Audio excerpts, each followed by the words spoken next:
यह बात साल 2010 और 11 के आसपास की है।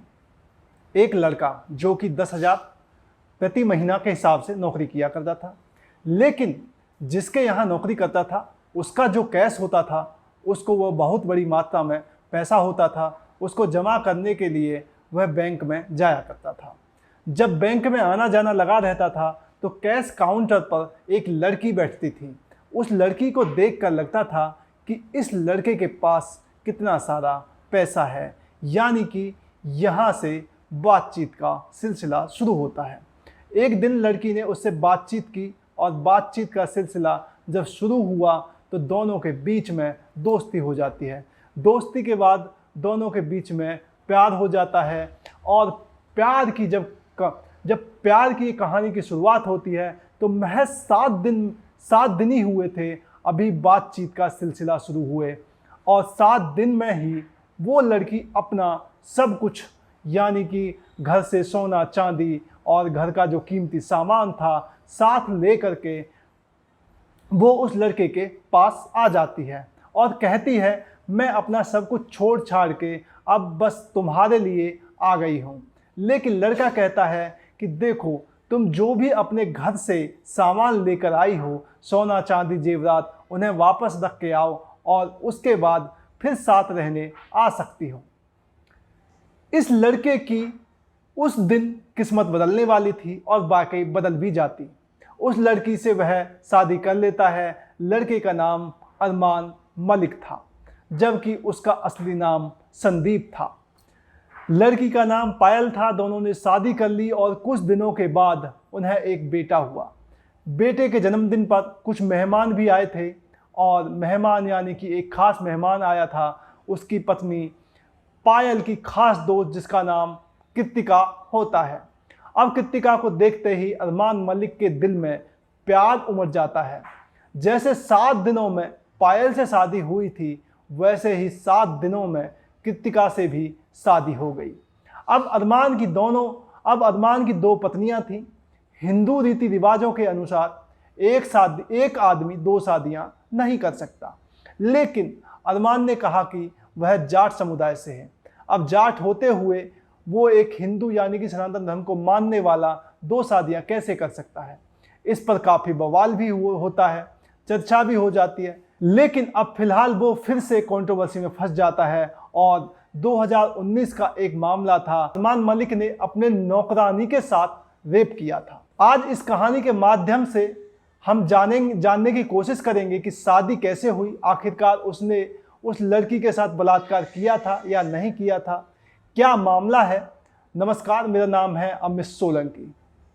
21 जून 2024 को जियो सिनेमा पर एक कार्यक्रम जिसका नाम है बिग बॉस OTT सीजन 3 शुरू होता है और उसी सीजन में एक व्यक्ति जिसका नाम होता है अरमान मलिक और असली नाम होता है संदीप, वह अपनी 2 पत्नियों के साथ यानी पायल और कृतिका मलिक के साथ इस कार्यक्रम में शामिल होता है। इसको भी सेलेक्ट किया जाता है ताकि वह बिग बॉस में खेल सके। अब यहाँ जो भी एक प्रोसेस होता है, किसी को नॉमिनेट करना होता है, किसी को कब बाहर निकालना होता है, कैसे निकालना है, पब्लिक के लोग कैसे उसे बचाते हैं, यह सब प्रक्रिया चलती रहती है और ये लोग बाहर की दुनिया से पूरी तरह से कटे हुए होते हैं और हर वक्त इस बिग बॉस के घर में जितने भी लोग रहते हैं सब पर कैमरे की नज़र रहती है। इस बिग बॉस के अंदर 2 दोस्त होते हैं, एक का नाम लवकेश कटारिया और दूसरे का नाम विशाल पांडे होता है। दोनों जब आपस में बातचीत कर रहे थे उस वक्त जो कृतिका का आना जाना, कभी जिम करना, कभी अच्छे कपड़े पहन कर निकलना, तो लवकेश कटारिया जो विशाल पांडे का दोस्त होता है वह कहता है भाभी अच्छी लगती हैं। बस उसने धीरे से कान में यह कहते हुए कहा कि भाभी अच्छी लगती हैं। जब यह बात लवकेश कटारिया के कानों तक जाती है तो लवकेश कटारिया इस पर थोड़ा सा ऐतराज़ करते हैं, लेकिन जैसे लवकेश कटारिया ने इस बात को सुना था अपने कानों से, वैसे ही कैमरे भी सुन रहे थे और कैमरे देख भी रहे थे। वो वहाँ पर पूरी तरह से रिकॉर्ड हो जाता है। अब लवकेश कटारिया के पेट में दर्द होने लगता है कि इस बात को बताना चाहिए और यह बात पहुँच जाती है अरमान मलिक के पास। अरमान मलिक के पास जब यह बात पहुँचती है तो इसका रूप थोड़ा सा बदल जाता है। और जैसे रूप बदलता है, अरमान मलिक को गुस्सा आने लगता है कि उसकी बीवी पर यह कमेंट किया गया। उसे लगा कि मेरी बीवी के ऊपर यानी कि कृतिका के ऊपर उसने कमेंट किया है और उसकी इसमें बहुत ज़्यादा बेइज्जती हो गई है। नारी का यहाँ सम्मान नहीं हो रहा। अब अरमान मलिक को इतना गुस्सा आ जाता है कि वो अपने गुस्से को शांत नहीं कर पाता। पहले तो वो विशाल पांडे को बुरा भला कहने लगता है, गाली गलौज तक नौबत आ जाती है। तो बस वह पास में जाता है और उसको एक जोरदार थप्पड़ मार देता है। विशाल पांडे जो कि बिग बॉस OTT सीजन 3 में खेल रहा था, जो कि उसमें सेलेक्टेड है, उसको जब थप्पड़ पड़ता है तो उस थप्पड़ की गूंज पूरे हिंदुस्तान के सोशल मीडिया के माध्यम से फैल जाती है। किस तरह से अरमान मलिक की पत्नी के ऊपर एक कमेंट किया गया और किस तरह से फिर अरमान मलिक ने अपनी पत्नी का बदला लिया। अब ये मामला बिग बॉस ने जो अपने कैमरे में कैद किया हुआ था, अब जब कैद किया हुआ है तो वो सबके सामने आती है। तो उससे ये पता चलता है कि विशाल पांडे का जो कहने का मतलब था वो उस तरह से नहीं था जिस तरह से अरमान मलिक ने समझा, यानी कि उसका जो द्वेष था वो गलत था। जो बात कही थी उसने गलत अर्थ में बिल्कुल नहीं कही थी। अब यह बात क्लियर हो जाती है, तब जाकर अरमान मलिक को एहसास होता है कि ये तो गलत हो चुका है। बस इतना था। अब जो बाहर की दुनिया है, ये तो बिग बॉस की दुनिया थी, लेकिन बाहर की दुनिया, सोशल मीडिया की दुनिया, हजारों लाखों करोड़ों लोग हैं जो बाहर देख रहे हैं और देखने के बाद अपनी अपनी तरह से प्रतिक्रिया दे रहे हैं। अब विशाल पांडे की जिंदगी में झांकने की कोशिश नहीं की, क्योंकि वो व्यक्ति उन्हें लगता है बिल्कुल ठीक है, उसने ऐसा कुछ गलत नहीं किया। लेकिन अरमान मलिक की ज़िंदगी में जब लोगों ने झांकने की कोशिश की तो उसकी ज़िंदगी का एक ऐसा पन्ना खुल के सामने आता है जिस पन्ने को उसकी ज़िंदगी बिल्कुल बद से बदतर होने की तरफ जा सकती है। दरअसल यह कहानी शुरू होती है एक 11 साल की लड़की से। 11 साल की एक लड़की ने पुलिस को तहरीर देती है। 7 जून 2019 को दिल्ली का एक थाना लगता है निहाल बिहार। निहाल बिहार में तहरीर दी जाती है। उसमें बताया जाता है कि 3 भाई उसके अलग रहने लगते हैं। वह अपनी माँ और छोटे भाई के साथ रहती है। घर की स्थिति ज़्यादा अच्छी नहीं थी, इसलिए उसे काम की ज़रूरत थी। अब चाहे झाड़ू हो, पोछा हो, बर्तन हो या खाना बनाना हो, इस तरह का जो काम होता है, अगर उसे काम मिलेगा तो वो काम करे, यानी कि वो पैसा कमाना चाहती है।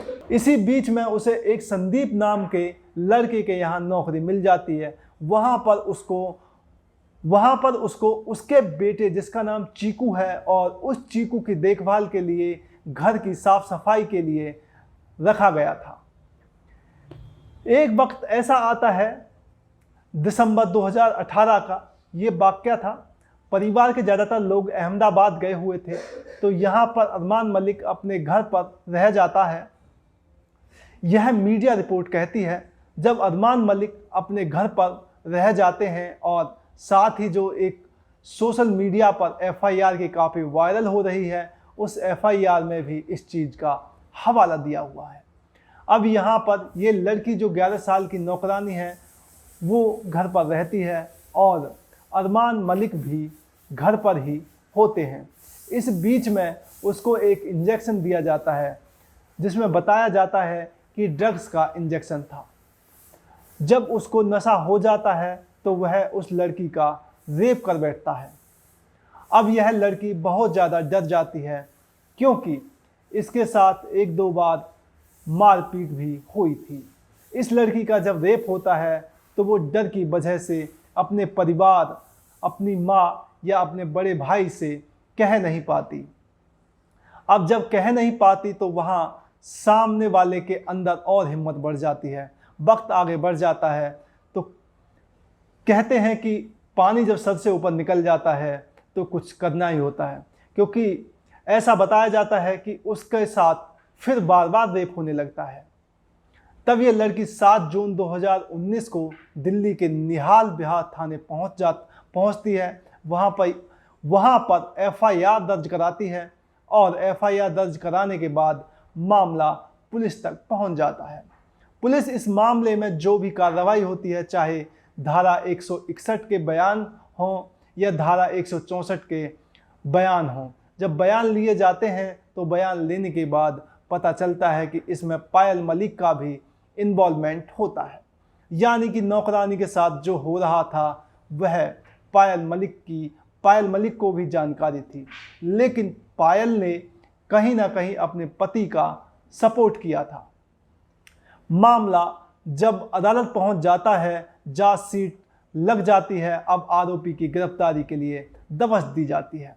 तो वो दिन आता है, तारीख थी 23 सितंबर 2019 को अरमान मलिक को गिरफ्तार कर लिया जाता है। ऐसा मीडिया रिपोर्ट कहती है जो हमने मीडिया में सर्च किया है। तो यह अरमान मलिक लगभग 14 महीने तक जेल में रहता है। उसके बाद जमानत के लिए अप्लाई करते हैं, आवेदन करते हैं और उनको जमानत मिल जाती है। फिर अपनी ज़िंदगी में वापस लौट आते हैं। ये सोशल मीडिया के अलग अलग प्लेटफॉर्म पर, वो यूट्यूब हो या अन्य प्लेटफॉर्म पर वीडियो बनाते हैं, ब्लॉगिंग करते हैं, अपने परिवार की जो दिनचर्या है उसे दिखाते हैं, कैसे रहते हैं कैसे नहीं रहते।